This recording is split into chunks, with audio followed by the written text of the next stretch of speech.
तो इस एपिसोड की स्टार्टिंग स्कूल के एनवायरनमेंट को दिखाने से होती है, जहाँ पर उसाटो नाम के एक स्टूडेंट को दिखाया जाता है। ये बहुत ही एक्स्ट्रा ऑर्डिनरी स्टूडेंट रहता है। वो अपने कामों में ही मस्त रहता है और इसी वजह से स्कूल में उसके कुछ खास दोस्त होते भी नहीं है। एक दिन जब बाहर जोरदार बारिश हो रही थी, मैं बारिश बन जाऊंगा, जब बाहर जोरदार बारिश हो रही थी तभी उसाटो देखता है कि उसका अम्ब्रेला कोई अम्ब्रेला स्टैंड से निकाल कर ले गया है। हाँ, वहाँ पर अभी भी एक अम्ब्रेला रखा तो हुआ था जिसे वो पहले तो लेने की सोचता है, लेकिन फिर आइडिया ड्रॉप करके वहीं साइड में बैठकर अपनी बुरी किस्मत को कोसने लगता है। हाय मेरी फूटी किस्मत। और फिर वो कहता है कि काश मैं मैजिक यूज कर पाता। और तभी पीछे से सेनपाई नाम की लड़की आकर कहती है कि तुम इतना लेट यहाँ पर क्या कर रहे हो? स्टूडेंट्स को ज्यादा देर तक स्कूल में रुकने की परमिशन नहीं है, जिसे सुनकर उसाटो वहाँ से जाने लगता है, लेकिन सेनपाई उसे रोकती है और पीछे से काजुटो नाम का लड़का आकर उसे अपना एक्स्ट्रा अम्ब्रेला ऑफर करता है। वो ऐसा इसलिए करता है क्योंकि वो दोनों दरअसल क्लासमेट्स होते हैं, लेकिन उसाटो ने आज तक कभी भी उससे बात नहीं की होती है। यहाँ पर हमें ये भी पता चलता है कि सेनपाई स्टूडेंट काउंसिल की प्रेसिडेंट है और काजुटो वाइस प्रेसिडेंट है। और इसके बाद वो तीनों साथ में घर जाने के लिए निकल जाते हैं और इस दौरान हमें पता चलता है कि काजुटो काफी हैंडसम होने की वजह से क्लास में सिर्फ उसकी गर्ल्स के साथ ही दोस्ती है, बॉयज के साथ नहीं है।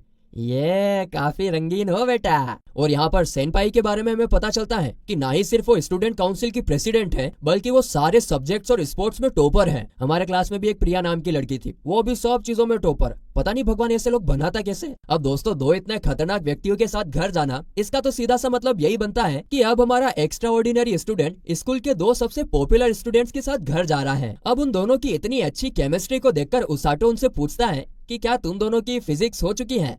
मेरा मतलब है कि क्या तुम दोनों डेट कर रहे हो? क्योंकि उसने ना बाकी स्टूडेंट्स को ऐसा कहते हुए सुना था, जिस पर यह दोनों कहते हैं कि नहीं, ऐसा नहीं है। हम दोनों एक साथ इसलिए ज्यादा टाइम स्पेंड करते हैं क्योंकि हम स्टूडेंट काउंसिल के मेंबर हैं, ना कि हम डेट कर रहे हैं। और ये बात उन दोनों को काफी अच्छी भी लगती है कि उसाटो ने उनसे डायरेक्ट इसके बारे में पूछा, ना कि उनके पीठ पीछे बातें की बाकी स्टूडेंट्स की तरह। ऐसा तो स्कूल में हम सब करते थे। हाँ, उन दोनों का कुछ चल रहा है, ये जैसे वो दोनों साथ में दिखते थे, ये ऐसा करते थे नहीं करते थे। खैर, इसके बाद ये तीनों घर जाते हुए ग्रेजुएशन के बाद वो लोग क्या करने वाले हैं इसके बारे में बात करते हैं, जहाँ पर सेनपाई कहती है कि मुझे तो खुद नहीं पता कि मैं ग्रेजुएशन के बाद क्या करना चाहती हूँ। दोस्तों, ये टॉपर लड़कियां बहुत खतरनाक होती है, इनको सब पता होता है लेकिन बताती नहीं है। ये एग्जाम से पहले भड़ भड़ पढ़ के आ जाती है। क्या कहती है कि मैंने तो कुछ पढ़ा ही नहीं।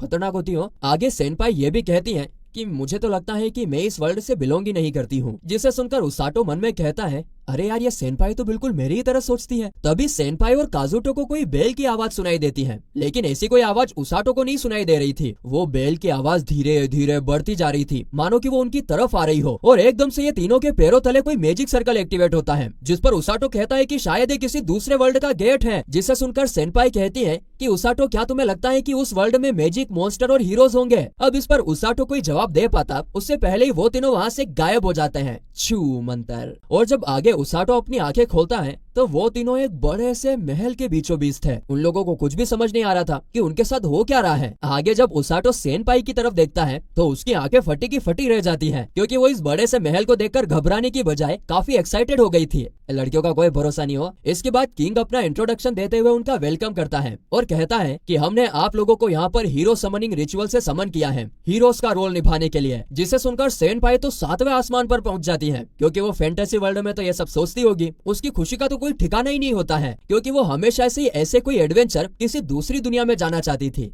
देखो, मैंने कहा ही था ना, लड़की अलग ही तरीके से सोचती है। आगे किंग उन लोगों को बताता है कि 2 साल पहले हमारे किंगडम पर अचानक से डीमन लॉर्ड ने अपनी डीमन आर्मी के साथ अटैक कर दिया था। हमने जैसे तैसे करके उनको हराया तो है, लेकिन अब वो अपनी आर्मी को और बढ़ाते जा रहे हैं और इसीलिए हमने हीरो समनिंग रिचुअल का यूज करके आप लोगों को यहाँ पर समन किया है। लेकिन यह सब सुनकर काजुटो को काफी ज्यादा गुस्सा आता है और वो कहता है कि इन सबसे मुझे कोई लेना देना नहीं। आपने हमें बिना हमारी परमिशन के यहाँ पर समन कैसे किया? हमें अभी वापस भेजिए। हम लोगों की वहाँ पर फैमिली है जो वहाँ पर हमारा इंतजार कर रही होगी। जिस पर किंग कहता है कि माफ करिएगा, लेकिन ये समनिंग रिचुअल वन वे है, इससे किसी को वापस नहीं भेजा जा सकता। यह सुनकर तो काजुटो को और ज्यादा गुस्सा आ जाता है और वो गुस्से में किंग की तरफ जा ही रहा होता है कि तभी सारे सोल्जर्स अपने हथियार बाहर निकाल लेते हैं। यह देखकर उसाटो काजुटो से कहता है कि हाँ, मैं जानता हूँ कि तुम अभी काफी परेशान हो, लेकिन ये सही टाइम नहीं है उनके साथ फाइट करने का। यह सुनकर काजुटो थोड़ी देर के लिए ही सही लेकिन शांत हो जाता है और तभी किंग उनके सामने आकर घुटनों के बल बैठकर कहता है कि मैं आप लोगों से प्रॉमिस करता हूँ कि मैं नियर फ्यूचर में आपको वापस भेजने का कोई ना कोई तरीका जरूर जरूर ढूंढ लूंगा, लेकिन तब तक प्लीज आप हमारी मदद कीजिए। और इतना कहते ही महल में सभी लोग उनके सामने घुटनों के बल बैठ जाते हैं। अब आगे ये सब देखकर सेनपाई किंग से पूछती है कि आप हमें हीरोज कहकर क्यों पुकार रहे हैं, आप तो हमारे बारे में कुछ जानते भी नहीं हो। जिस पर किंग चश्मिश लड़की को सामने बुलाता है और वो उन लोगों को बताती है कि हीरो समनिंग रिचुअल पूरे ब्रह्मांड में से उन्हीं लोगों को समन करता है जो इसके लायक होते हैं। और मुझे पूरा यकीन है कि यहाँ पर आने से पहले आपको बेल की आवाज जरूर सुनाई दी होगी, जिसे सुनकर इन दोनों को तो याद आता है कि हाँ, उन्हें तो बेल की आवाज सुनाई दे रही थी। और फिर तभी सब वो लोग घूर के उसाटो की तरफ देखते हैं जिसे कोई बेल की आवाज नहीं सुनाई दी थी। और ये सुनकर उसाटो समझ जाता है कि वो सिर्फ उनके साथ यहाँ पर खींचा चला आया है, यानी कि बिन बुलाया मेहमान, बजाओ तालियां।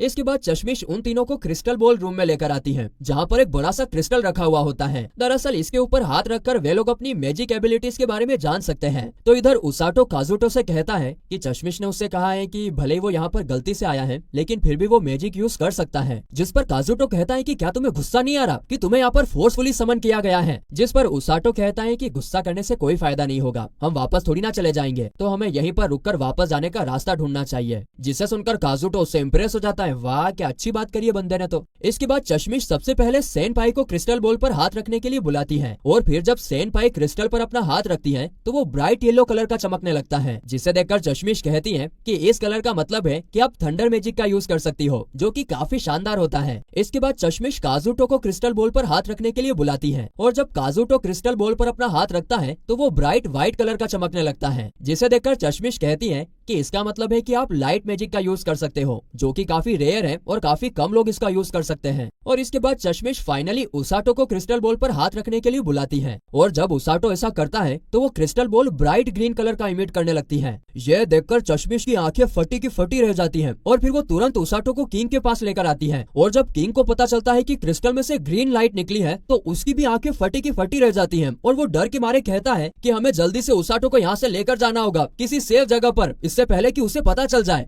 ये सुनकर उसाटो को तो लगता है कि उसके पास तो काफी खतरनाक मैजिक है। अब इसके ऊपर किंग कोई जवाब दे पाता, तभी दरवाजा खोलकर रोज नाम की एक लड़की अंदर आती है, जिसे देखकर सोल्जर्स और चश्मिश के साथ साथ किंग भी काफी ज्यादा डर जाते हैं, मानो कि उन्होंने कोई भूत देख लिया हो। तो वहीं अंदर आने पर रोज किंग से समन किए हुए हीरोज के बारे में पूछती है, और फिर वो उसाटो को देखकर कहती है कि क्या तुम वो हीरो हो, जिसे देखकर उसाटो के फटकर 16 हो जाती है। तो किंग कहते हैं कि नहीं नहीं नहीं, ये लड़का वो हीरो नहीं है, ये तो बस हीरोज के साथ यहाँ पर खींचा चला आया है। और तभी चश्मिश कहती है कि वो बाकी के हीरोज क्रिस्टल बॉल रूम में हैं, जिसे सुनकर रोज उस तरफ जाने के लिए निकलती है। और यह देखकर किंग चैन की सांस लेता है, लेकिन तभी उसाटो उनसे पूछ बैठता है, क्या आपने मुझे बताया नहीं कि मेरे पास कौन सा मैजिक है, उस ग्रीन लाइट का मतलब क्या है। अब ग्रीन लाइट यह सुनते ही रोज की तो छठी इंद्री एक्टिवेट हो जाती है, और वो उसाटो को अपने साथ ले जाने का डिसाइड करती है। तभी किंग के कहने पर चश्मिश उसाटो को एक बबल में बांध के महल के बाहर लेकर जाती है। लेकिन यहाँ पर रोज भी कुछ कम नहीं होती है, वो बंदरों की तरह उछल कूद करके आखिर में उसाटो को अपने साथ लेकर चली जाती है। तो इस तरफ चश्मिश काजुटो और सेनपाई से कहती है कि उसाटो को रोज अपने साथ लेकर चली गई है रेस्क्यू टीम में एडमिशन लेने के लिए। दरअसल जो ग्रीन लाइट उसाटो के क्रिस्टल बॉल से निकली थी, उसका मतलब है कि उसके पास infinite number of healing magic है, जो कि इस वर्ल्ड में काफी ज्यादा रेयर है। जिसे सुनकर सेनपाई कहती है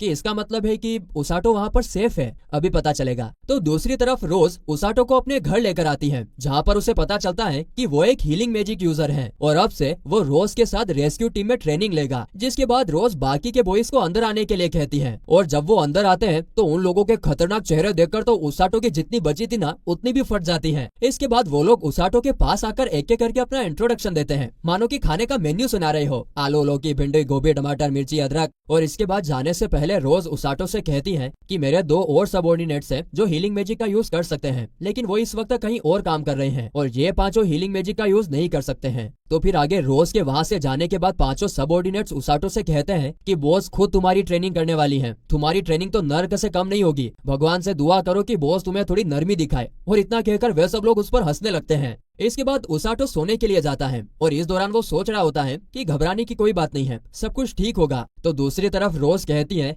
कि हीलिंग मैजिक यूजर, वो भी दूसरे वर्ल्ड से। देखते हैं कि ये कैसा काम करता है। हाँ चलो देखते हैं, लेकिन अगले एपिसोड में, क्योंकि ये एपिसोड तो यहीं पर खत्म होता है।